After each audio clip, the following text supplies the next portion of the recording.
Hello guys, my name is Neha Kaushik. ये हमारा moment generating function का सेकंड लेक्चर है, जबकि फ़र्स्ट लेक्चर में मैंने आपको बताया था कि आप लोग मोमेंट जनरेटिंग फंक्शन को कैसे डिफ़ाइन करते हैं और उसकी बेसिक कंसेप्ट क्या है, वो सारी चीज़ें। अब हम पढ़ने जा रहे हैं कि इस मोमेंट जनरेटिंग फंक्शन की लिमिटेशंस क्या हैं। इसकी 3 लिमिटेशंस है जिसको हम एक एक करके पढ़ेंगे। अब हमारी फर्स्ट लिमिटेशंस क्या कह रही है, रैंडम वेरिएबल एक्स में हैव नो मोमेंट, यानी कि जो हमारा रैंडम वेरिएबल है उसके लिए मोमेंट एग्जिस्ट नहीं करते, लेकिन MGF यानी मोमेंट जनरेटिंग फंक्शन एग्जिस्ट करता है। यानी हमारे पास एक फंक्शन ऐसा है जो कि मोमेंट, उसका फंक्शन एग्जिस्ट करेगा लेकिन उसके लिए मोमेंट एग्जिस्ट नहीं करते। तो हमारा फंक्शन क्या लेके चलेंगे हम इसके लिए, f(x) is equal to 1/x into x+1। अब इसके हमें लिमिट्स भी डिफ़ाइन करनी पड़ेंगी, फंक्शन है तो। अब हम इसकी लिमिट्स कहाँ से ले रहे हैं, 1 2 से लेके अप टू 1 तक ले रहे हैं। हम इसने इसकी लिमिट क्यों 0 क्यों नहीं ली, क्योंकि 1 में 0 क्या हो जाता है, इन्फिनिटी। लेकिन हमें पता है कि हमारी मोमेंट जनरेटिंग फंक्शन के लिए कोई भी वैल्यू इनफाइनाइट नहीं हो सकती। अगर वो इनफाइनाइट हो जाएगी तो वो हमारी क्या हो जाएगी, उसके लिए हम मोमेंट जनरेटिंग फंक्शन डिफ़ाइन नहीं कर सकते, और 0 होगी अगर उसके अलावा कोई भी वैल्यू है तो। अब हम क्या दिखाएंगे, इसके लिए मोमेंट एग्जिस्ट नहीं करता लेकिन मोमेंट जनरेटिंग फंक्शन एग्जिस्ट करता है। तो सबसे पहले हम बताएंगे मोमेंट इसके एग्जिस्ट नहीं करते। हमें पता है कि एक्सपेक्टेशन ऑफ x की पावर r किसके इक्वल होता है, summation x is equal to, limit कहाँ से कहाँ जा रही है हमारी, 1 से जा रही है, 1 टू इन्फिनिटी। ठीक है, ये किसके इक्वल होगा, x की पावर r f(x) के। अब इसके क्या दे रखे हैं, मोमेंट ही एग्जिस्ट नहीं करते। अगर हम एक निकाल देंगे तो हम वैसे बता देंगे कि दूसरा भी एग्जिस्ट नहीं करता। तो हम r के 1 वैल्यू लेके चले, किसके इक्वल होता है, म्यू r डैश के। तो x की r की वैल्यू 1 रखते हैं, क्या हो गया, म्यू 1 डैश। यानी हम पहले फर्स्ट मीन के लिए बता रहे हैं, मोमेंट के लिए। तो यहाँ क्या आ जाएगा, summation x is equals to 1 to infinity. ठीक है, यहाँ पर क्या आएगा, x की पावर 1। अब हमारा f(x) क्या दे रखा है, 1/में x इंटू में x+1। x से x कैंसिल, तो हमारा फंक्शन क्या बन गया यहाँ से, x फ्रॉम 1 टू इन्फिनिटी 1/में x+1। अब आप इसका समेशन खोलेंगे, 1 पुट करेंगे तो क्या आएगा, 1/2 प्लस में 1/3 प्लस में 1/4। 1 पुट करेंगे तो 1 + 1 2 पुट करेंगे तो 2 + 1 3 एंड सो ऑन। अब आप इसको हमें इसको फॉर्मूला बनाना है। अगर हम इसमें 1 ऐड कर दें, 1 सब्ट्रैक्ट कर दें तो कोई फ़र्क नहीं पड़ेगा। हमने इसमें 1 ऐड कर दिया और 1 सब्ट्रैक्ट कर दिया, ये यहाँ से क्या आ गया, -1 आ जाएगा। अब ये देखो, 1/में 1 प्लस 1/में 2 प्लस 1/में 3 एंड सो ऑन। तो हम इसको क्या लिख सकते हैं, 1/में x, जिसका समेशन कहाँ से कहाँ जा रहा है, x फ्रॉम 1 टू इन्फिनिटी, और बाहर क्या है, -1। अब ये वाली बात याद रखने की है कि summation x from 1 to infinity, और जब हमारा फंक्शन क्या हो, 1/x हो, तो ये वाली सीरीज़ हमेशा डाइवर्जेंट होती है, यानी इसकी वैल्यू कभी भी फाइनाइट नहीं होती, यानी नॉट फाइनाइट वैल्यू। और हमने ये फर्स्ट लेक्चर यानी बेसिक में ही पढ़ा था कि इसके लिए क्या होना चाहिए, कन्वर्जेंट या फिर फाइनाइट वैल्यू होनी चाहिए। अब कोई एक चीज़, अब ये इन्फिनिटी को टेंड करेगी, अब ये पूरा इन्फिनिटी हो जाएगा तो इन्फिनिटी में माइनस कर लिया, सब्ट्रैक्ट कर लिया, कोई फ़र्क नहीं पड़ेगा, उसमें तो इन्फिनिटी रहेगा। तो हमारा म्यू 1 डैश के लिए क्या आ गया कि हम इस पर क्या नहीं डिफ़ाइन कर सकते, मोमेंट डिफ़ाइन नहीं कर सकते। अब हमें क्या बताना है कि इसका मोमेंट जनरेटिंग फंक्शन डिफ़ाइन करता है। तो मोमेंट जनरेटिंग फंक्शन को हम कैसे लिखते हैं, mxt किसके इक्वल होता है, expectation of e t x is equals to, हम इसको क्या लिख सकते हैं, summation x from 1 to infinity. अब यहाँ पे क्या आएगा, ई ऑफ टी एक्स f(x) है ना। अब ये क्या हो जाएगा, summation x from 1 to infinity e of t x f(x), यानी हमारा फंक्शन क्या दे रखा है, 1/में x इंटू में x+1। ठीक है, ये हमारा क्या हो जाएगा, यहाँ से फंक्शन हो जाएगा। अब e की पावर t x है और ये क्या है, x इंटू x+1। अब हम यहाँ से क्या कर लेते हैं, लेट कर लेते हैं कि e की पावर t किसके इक्वल है, सपोज कोई भी वेरिएबल z के इक्वल है। अब हम यहाँ से क्या करेंगे, इसको क्या लिख सकते हैं, summation x from 1 to infinity z की पावर x, और ये क्या हो जाएगा, x+1 इंटू में x। ठीक है, ये ब्रैकेट में लिख लो। अब हम क्या ये करेंगे, यहाँ x की वैल्यू डिफाइन कर देंगे, यानी वैल्यू पुट कर देंगे, तो z की पावर क्या हो जाएगी, 1। ये क्या हो जाएगा, 1 इंटू 1 + 2 यानी 2। प्लस में z की वैल्यू यहाँ पे क्या डालेंगे, x की जगह 2 डालेंगे तो 2 × 3 प्लस में z³ 3 × 4 प्लस में सो ऑन।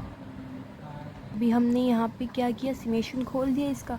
अब हम इसको क्या लिख सकते हैं, z इंटू में, अब ये क्या है 1/1.2 है तो हम इसको कैसे खोल सकते हैं, 1 माइनस में 1/2, फ्रैक्शन आपको खोलना आता है। 1 माइनस में 1/2 प्लस में z², ये क्या हो जाएगा 1/2 माइनस में 1/3 प्लस में z³ यहाँ से क्या हो जाएगा 1/3 माइनस 1/4 प्लस में z की पावर 4 आएगा तो 1/4 माइनस 1/5 एंड सो ऑन। अब हम यहाँ पर अलग अलग कर लेते हैं इसको, तो यहाँ से क्या आएगा z, यहाँ से फर्स्ट टर्म अलग लेंगे, लास्ट वाली अलग लेंगे, z²/2 यहाँ से क्या हो जाएगा z³/3 प्लस में z की पावर 4 बाई में 4 and so on. And second term में हमारा सब में माइनस है तो माइनस हमने ले लिया बाहर। अब इसको कैसे लिखेंगे, z/2 z²/3 प्लस में z³/4 एंड सो ऑन। ठीक है, अब ये वाली हमारी सीरीज़ क्या होती है, log ऑफ 1 माइनस एक्स की सीरीज़ कैसे खुलती है, x minus x²/2 minus x³/3 minus x की पावर 4 बाय में माइनस यहाँ पे इस टाइप से खुलती है। अब हमारी सीरीज़ के अंदर सारे कैपिटल्स है तो अब हम इसमें क्या कर दें, इस सारी सीरीज़ में से माइनस कॉमन ले दे तो ये इसी के इक्वल आ जाएगा, यानी ये किसका एक्सपेंशन है, माइनस बाहर आ जाएगा क्योंकि हमारी सीरीज़ में कैपिटल्स है।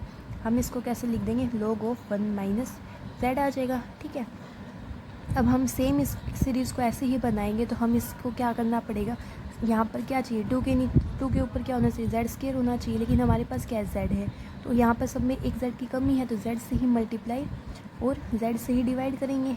ये क्या हो जाएगा z²/2 plus z³/3 plus z⁴/4। अब एक चीज़ की और कमी है, यहाँ पर z भी कम है ना, तो यहाँ पर z ही ऐड कर देंगे, है ना, और माइनस में z कर देंगे। ठीक है, अब ये सेम वही सीरीज़ बन गई यहाँ से, तो ये क्या आएगा minus log of 1 minus z minus में, अब ये वाली सारी सीरीज़ क्या हो जाएगी, -1/z तो है ही, तो ये क्या हो जाएगा log ऑफ 1 माइनस z, और एक यहाँ से इस माइनस का z आ जाएगा तो माइनस माइनस प्लस, क्योंकि हमारी सीरीज़ क्या प्लस में है और एक्सपेंशन किसका होता है, नेगेटिव का होता है, तो एक माइनस यहाँ का और एक यहाँ का, ठीक है, प्लस हो जाएगा -1/z। अब हमने जो z ऐड किया और सब्सट्रैक्ट किया तो सब्सट्रैक्ट वाले z अलग से है तो -1/z इंटू z।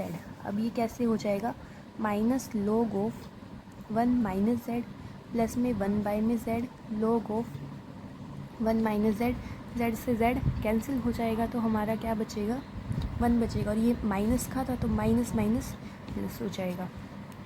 ठीक है, अब हम इसमें से log of 1 minus z common ले सकते हैं, 1 ये वाला 1 as it is, log of 1 minus z बाहर 1 बाई में z, और यहाँ से क्या आ जाएगा माइनस का 1 आ जाएगा। अब हमने यहाँ पर क्या किया था, हमने e की पावर t को z पुट किया था, तो अब हम वापस से इसकी वैल्यू रिप्लेस कर देंगे तो क्या आ जाएगा 1 प्लस में log ऑफ 1 माइनस e की पावर t 1 अपॉन में e की पावर t माइनस 1। अभी हम लोगों ने क्या निकाला, ये फंक्शन निकाल लिया। अब हमें क्या निकालना है, इसकी वैल्यूज़ मतलब डिफ़ाइन करनी है। अगर हमारी t की वैल्यू 0 होगी, यानी t की वैल्यू 0 यहाँ पर, यानी e की पावर 0 क्या हो जाएगा 1, और 1 में से माइनस करते ही यानी t की वैल्यू 0 के लिए ये पूरा 0 हो जाएगा, यानी mxt जो हमारा मोमेंट जनरेटिंग फंक्शन है इसकी वैल्यू क्या हो जाएगी 1, यानी 1 क्या है फाइनाइट है तो इस पर क्या है फंक्शन एग्जिस्ट करेगा।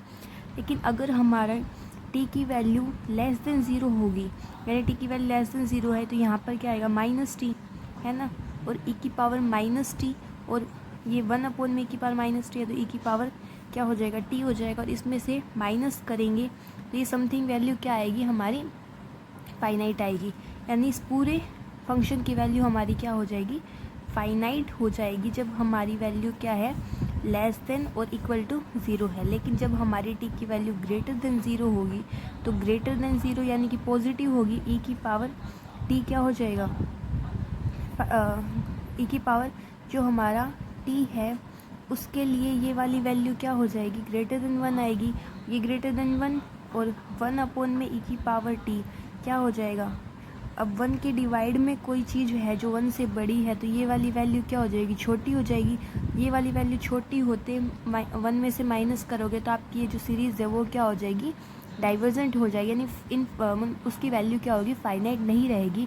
तो हम क्या कह सकते हैं कि जो हमारा मोमेंट जनरेटिंग फंक्शन है, किस फंक्शन के लिए, 1/x+1 के लिए जो हमने क्या निकाला है, 1 प्लस में log ऑफ 1 माइनस e की पावर t, 1/e⁻t -1, ये कब एग्जिस्ट करेगा, जब हमारी t की वैल्यू क्या होगी, <0 ये हमारी फर्स्ट लिमिटेशन थी जो कि हमारी किसकी थी, मोमेंट जनरेटिंग फंक्शन की, जहाँ पर क्या है, मोमेंट जनरेटिंग फंक्शन एग्जिस्ट करता है लेकिन जो हमारे मोमेंट्स थे वो हमारे एग्जिस्ट नहीं करते। ठीक है, ये लिमिटेशन आपको अच्छे से क्लियर हुई होगी। आई होप कि आपको समझ आया होगा। प्लीज़ अगर आपको समझ आया तो लाइक शेयर सब्सक्राइब ज़रूर करें। नेक्स्ट वीडियो लेक्चर में हम इसकी नेक्स्ट लिमिटेशन को डिस्कस करेंगे। Thank you.